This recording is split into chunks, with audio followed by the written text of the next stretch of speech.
Olá, investidor! Meu nome é Wagner Caetano. Iniciamos agora o programa Radar, agora meio-dia e 43, do dia 15 de abril de 2020. Nós temos uma tarde agradável aqui em São Paulo, de sol, 24 graus. Eu inicio os trabalhos desejando uma boa quarentena quem está em casa e um bom trabalho, seja no home office, na empresa, seja qual for a sua atividade profissional. Eu convido para que vocês assistam, seja bem-vindo à Bolsa. Ele fica aí na parte alta do YouTube, qualidade digital, de som e imagem, especialmente para investidores de nível intermediário e básico. Nós temos também uma outra iniciativa constante, que é o grupo gratuito no Telegram. Ele fica na descrição dos vídeos. É melhor que você venha com o celular, clique e aí venha fazer parte do grupo. E nós temos também o site toptraders.com.br. Você pode colocar nome e e-mail, clicando em enviar. Você recebe o meu bloco de notas, é um informe que fala sobre Ibov, sobre as bolsas nacionais e internacionais, no seu e-mail todos os dias pela manhã. Caríssimos, nós temos uma sessão corretiva, efeito FMI. Na Europa existe uma forte queda, as bolsas beirando aí 4% de queda. Então, as projeções de queda do PIB foram mais dramáticas do que o esperado. E na China, caiu um pouquinho, só que os futuros americanos vieram acelerar a queda de fato depois do fechamento da China. Então, por isso essa queda tênue, se bem que lá a bolsa está caindo menos mesmo. Então, em Xangai nós temos um pullback de um triângulo, nada muito diferente disso. Vale notar que das últimas 1, 2, 3, 4, 5, 6, 7 sessões, 6 foram no mesmo range aqui, logo acima da média de 21. Eu vejo ainda, apesar dos pesares, uma trajetória altista. Sabe aquela história quando a alta começa pela China? E quando começa pela China, significa que os futuros americanos quase sempre estão em alta também, Então, aí a gente pode ter esse movimento entre hoje e amanhã. Veremos, aí vamos estudar aqui as bolsas na Europa. Então tem o índice CAC, Bolsa da França primeiramente. A Bolsa da França ela não conseguiu passar essa região de 4,5, 4,3, que seria a cabeça de um pivô. Houve um rompimento falso. Como a trajetória é altista no curto prazo, é uma prova de fogo, porque um rompimento falso muitas vezes ele traz uma movimentação franca, plena e violentamente contrária, Está perdendo uma LTA, é um sinal de alerta, É um sinal de alerta, Não é o fim do mundo, mas é um sinal de alerta. Um rompimento falso, perda da média e de uma LTA. Isso na França. Aí nós temos o índice DAX. Eu acho possível esboçarmos um desenho parecido. No caso do índice DAX, ele ainda conserva essa linha de tendência de alta, a LTA e a média. É um movimento interessante. E a cabeça do pivô, no caso 10,137, ainda também é conservada. Então, percebam que é um desenho diferente. Preocupa bem menos, digamos assim. E o índice FTSE na Inglaterra, possível traçar um desenho parecido, caindo na mesma magnitude. Tem a história das quarentenas estendidas, provavelmente até o início de maio. Eu acho que aqui no Brasil também, dificilmente a quarentena acaba dia 22.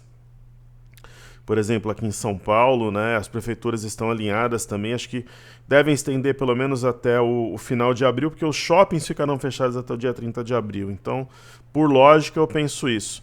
Então, a cabeça do pivô foi rompida falsamente, tem perda da média e da linha de tendência de alta também. Então, é um momento que requer, no mínimo, digamos, atenção. Ok? Aí falemos do petróleo a seguir. Crude Oil WTI. É o petróleo negociado em Nova York. Desde o teste da média, eu venho comentando que não tem sinal de fundo. Né? Ele negou esse candle da semana retrasada. A não ser que tenha uma mudança estrutural, mais corte de produção, ou algum sinal muito inesperado, como os dados chineses, europeus e tal, o petróleo deve continuar caindo. Na verdade, ele cumpriu uma simetria em V muito clara. O alvo dessa simetria em V é 19,29. Abaixo desse patamar ele poderá continuar caindo, mas aqui é uma região candidata a um repique, pelo menos, mas não tem um sinal mais sólido nesse sentido, pelo menos por enquanto. E aí vamos falar do Brent.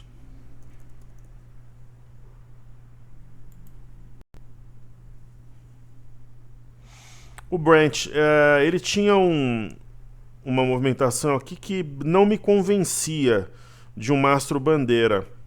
Eu até comentei, perdeu a média, perdeu a mínima do dia anterior, no caso isso ontem, né? Perdeu a mínima do dia 13, então ele abriu até uma venda, e o que nos indica aqui que vai buscar 21, 22 dólares, salvo alguma mudança inesperada.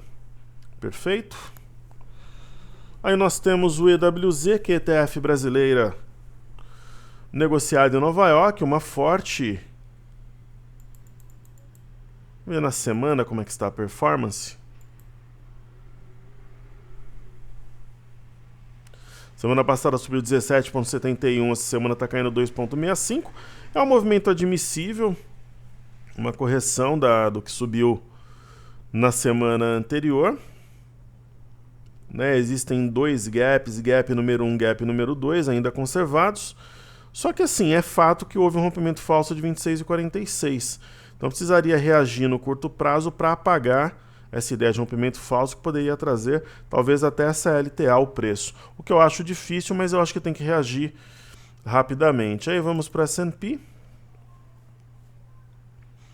O S&P, uma correção dentro de um movimento que tem rompimento falso, gap de fuga e aqui uma ilha de reversão. Eu acho natural também a movimentação. Um cenário muito esdrúxulo viria na média, mas acho difícil também, não acredito que venha. Mas, de repente, para quem procura pechinchas nos Estados Unidos, essas correções abrem oportunidades. Ó. E até a média não seria nada, tiver o Dow Jones, o índice Nasdaq, não seria nada esdrúxulo, esse gap ainda continua aberto. É uma fronteira importante. Eu acho mais fácil haver uma reação ao movimento lateral do que uma queda mais aguda, assim. Né? E vamos fazer uma conta aqui, por exemplo, no índice Nasdaq, pessoal, como que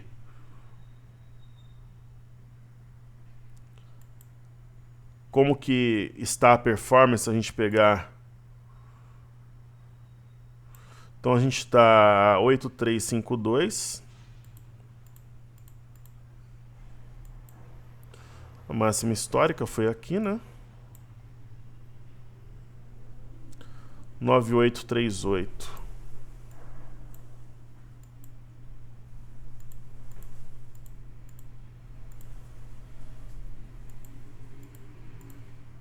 A gente está falando em 15%. Né? A gente está falando em 15% desde o topo. Pode parecer um dado maluco, né? Então, desde o topo para cá, 15% de queda. Só que olha esse número. Esse eu já tinha feito. 8348. Não, 8348 dividido pela mínima.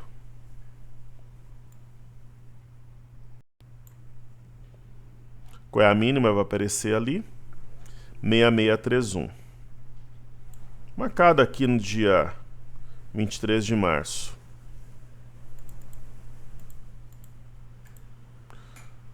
É isso mesmo, 6631? Isso. Está falando numa recuperação de quase 26% desde o fundo. Então é algo impressionante, subiu rápido, né? Se tem fundamento, não tem, enfim. Fato é que subiu. Ok? Aí falemos um pouco do VIX. Hoje o VIX está na mão contrária, naturalmente, das bolsas.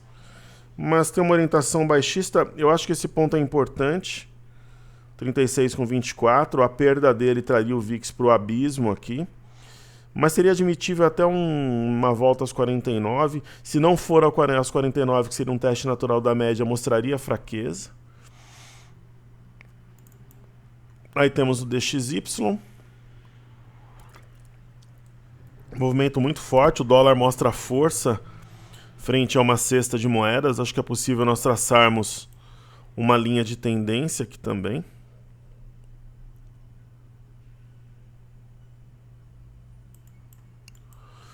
Então teria ocorrido um rompimento falso, então ele pode voltar a subir até de forma mais convicta.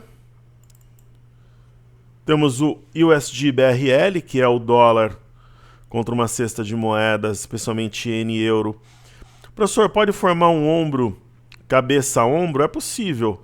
Só que se começar a trabalhar muito acima do 5,253, está levemente acima e desconfigura, né? Mas tem essa ideia, o que é no mínimo interessante, né? Um oco num topo, né? E aí a gente pode trazer aqui para leitura. Eu já conversei algumas vezes com o pessoal do Cartesian para tentar, mas não do gráfico está com um gap aqui que está errado, eles ficaram de ver. E aqui nós temos também uma ideia de um ombro, cabeça a ombro, né? Enquanto abaixo aqui da região de 2,5266, 5,270, conserva a ideia do oco. E aí, o gráfico intraday puro e simples não é o perpétuo. Vamos ver aqui o que eles nos mostram. É um movimento relevante. Ele passa, aqui o dólar, se o camarada der uma viajada aqui. A gente poderia pensar algo assim. Houve o rompimento da LTA, né? Mas nesse momento, de repente, pensar algo assim ou assim. Quer dizer, não tem um ponto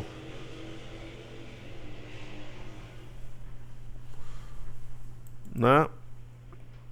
Não tem exatamente um ponto muito óbvio, mas nós temos um desenho, né, que foi acionado de oco. Nós optamos por ficar fora do dólar nesse momento. Então vamos ver aqui um oco, ombro, cabeça, ombro invertido, né? A neckline aqui em cima, rompeu em gap. E parece aqui um ombro, cabeça, ombro invertido também, mas essa figura não me convence. Agora, me convencendo ou não, pessoal, se ficar acima do 2,555, eu acho que vem com alguma facilidade no 5,319,500 e nesse gap aqui na máxima histórica. Agora, se perder esse ponto próprio, 5,255, eu acho que vem nessa base aqui, fecha o gap, coisa e tal. Aí falemos do DI.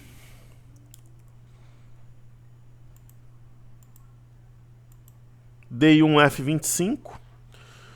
Nós temos uma sessão de alta hoje, existe o DI, né, tá precificando uma determinada aversão ao risco no exterior, efeito FMI, mas ainda abaixo do 6.460, eu acho que era um alvo aqui.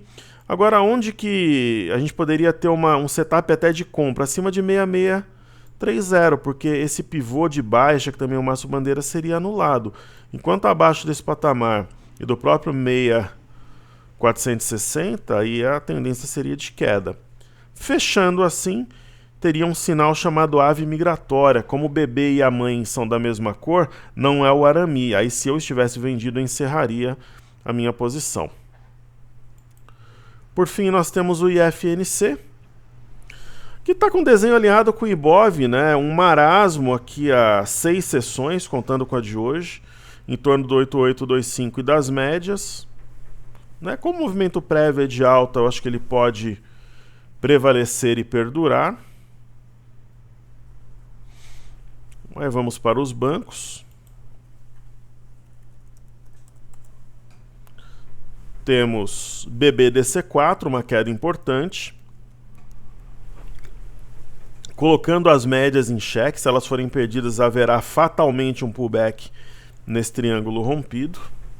É a minha visão. Acho que essas correções abrem oportunidade, sendo mais objetivo. No caso de YouTube também, né? A perda de 23, acho que traria o mercado aqui a 22, testando talvez esse gap de baixo, fechando esse primeiro um pullback no triângulo ascendente. E assim, é um sinal cabuloso, como diriam os cruzeirenses, né? Nós temos um rompimento falso, 24,80, uma estrela cadente e um candle isolado do que vem antes e depois.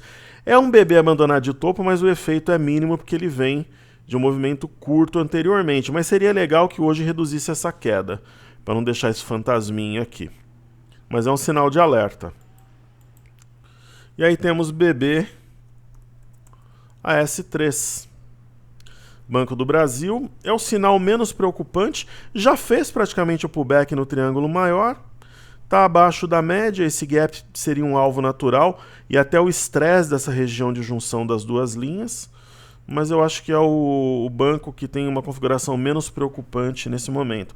Bastaria uma reação de 1% em cada um para que o próprio IFNC ficasse numa posição confortável e o sinal de queda mais aguda, assim, ficasse para trás na minha visão. Aí falamos então de Via Varejo, VVR3. Ela vem realmente dando continuidade a esse padrão de fundo em V, né? A gente falava aqui em 6 com 19, mas provavelmente 6,42, hoje já bateu 6,24, eu acho que é isso, ela vem no 6,42 e o 6,42 divide o território entre ursos e touros, separa aí os homens dos meninos. Mesmo porque nós temos fundo, topo, fundo e um provável topo, ficaria também um retângulo. Então é uma parte alta do retângulo onde está a média, alvo do V e eixo de um W maior. Perfeito? Falemos de Petro e Vale. A Vale, uma das ações que mais subiu hoje, cai fortemente. Um gap, poxa, uma perda de uma LTA em gap não é legal. Nós temos também um rompimento falso de 45,50. Eu acho que requer atenção no momento, né? Agora, se você trabalha com stop abaixo da mínima anterior, a mínima de ontem foi 44,50, que é uma técnica que a gente usa com eficácia na Vale, se fechar abaixo de 44,50, seria um stop gain, lucro no bolso para quem comprou aqui embaixo no gap de fuga. Perfeito? E aí nós temos Petro, né? A Petrobras com o petróleo desabando. Eu acho que dá para trabalhar com base na mínima do dia anterior também. A mínima é 16,61, fechando abaixo disso, lucro no bolso. Pô, mas está em cima de uma LTA, mas está abaixo das médias e abaixo da mínima do dia anterior. Ah, mas eu penso no médio prazo. Aí você poderia trabalhar com stop abaixo de 15,19. Ok? Ou a partir de amanhã, perda intradiária da mínima de hoje, porque os ativos estão voláteis. A volatilidade histórica é um critério que eu uso para determinar se estopa no fechamento ou no intraday. Certo? Antes de falar de Ibov, Ibov 11 mini índice, eu estou fazendo os setores, pessoal. Vamos falar um pouco de saneamento, falar um pouco aqui de Sabesp. Tem toda essa história, né, que a Sabesp tem que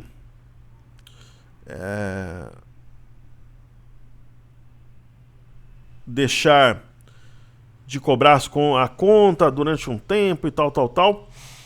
O que esse ativo nos diz, né? Primeiro nós temos aqui uma reta, é uma linha de tendência de alta, porque ela junta os fundos. E nós temos aqui, a gente pode pegar o 41,59 como base, que é a cabeça de um pivô, coisa e tal. Além de ser a cabeça de um pivô, que por enquanto não foi rompido de fato, mas é um triângulo ascendente, que é um padrão interessante, é um padrão que praticamente ele significa a expansão, contração, né? Ele mostra um descanso para um rompimento posterior. Então qual que seria o setup técnico de compra nesse ativo? Fechamento acima de 41,59. Poxa, professor, mas já fez isso dia 9, ok. Mas fizer de novo, mostra resiliência. Água mole, pedra dura, tanto bate até que fura. Aí vamos falar de SA PR11, Sanepar, um gráfico muito parecido. Quem diria que um dia a Sanepar trabalhasse com volatilidade histórica de 6,76. Então nós temos também uma reta. Temos a cabeça de um pivô, 26,50.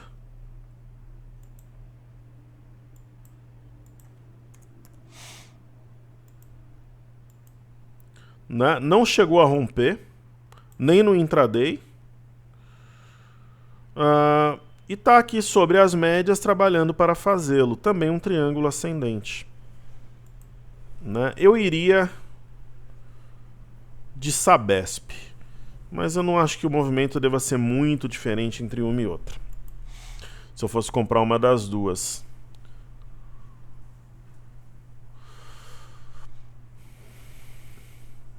Ok? E aí tem Copasa. Eu tinha um casal que eram do meu grupo, ficaram muito tempo, depois acabaram saíram da bolsa para construir e tal. Nem era uma ação comum ao grupo, mas eles tinham uma quantidade muito relevante de Copasa. Copasa é um desenho bem parecido. A linha de tendência de alta, aqui a cabeça de um pivô, 44,60.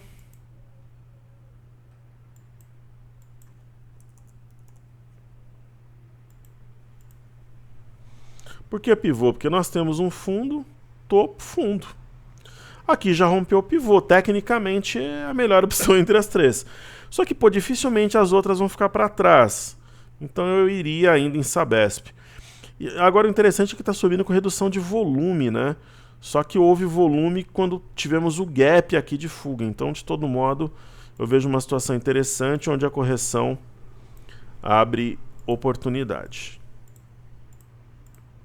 Perfeito? Então, setores feitos aí como temos feito diariamente. Então, vamos falar do BOVA11.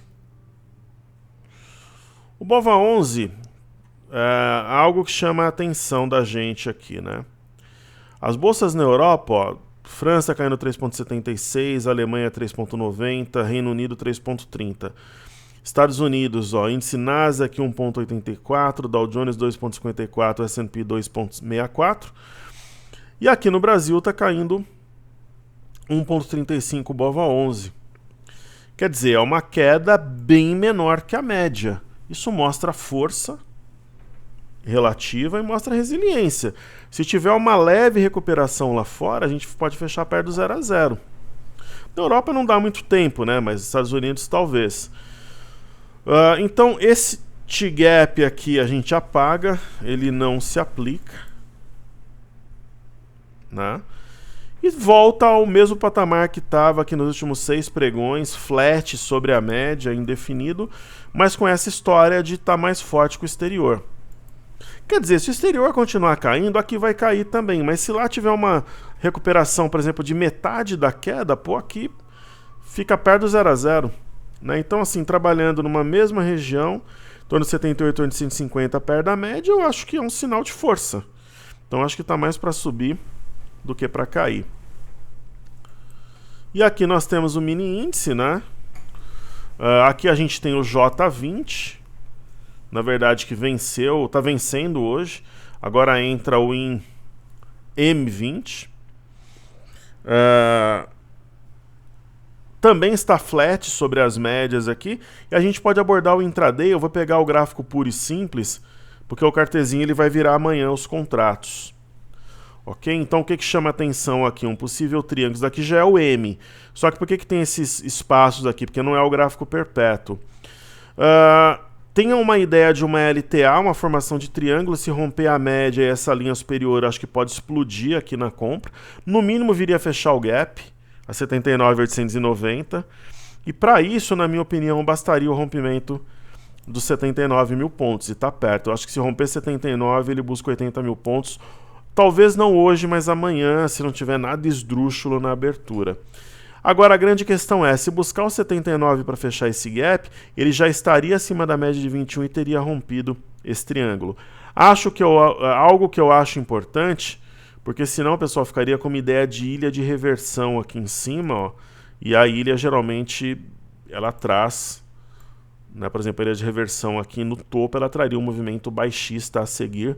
Então é bom que isso daí se apague para que quem está comprado, a força dos touros prevaleça. Ok?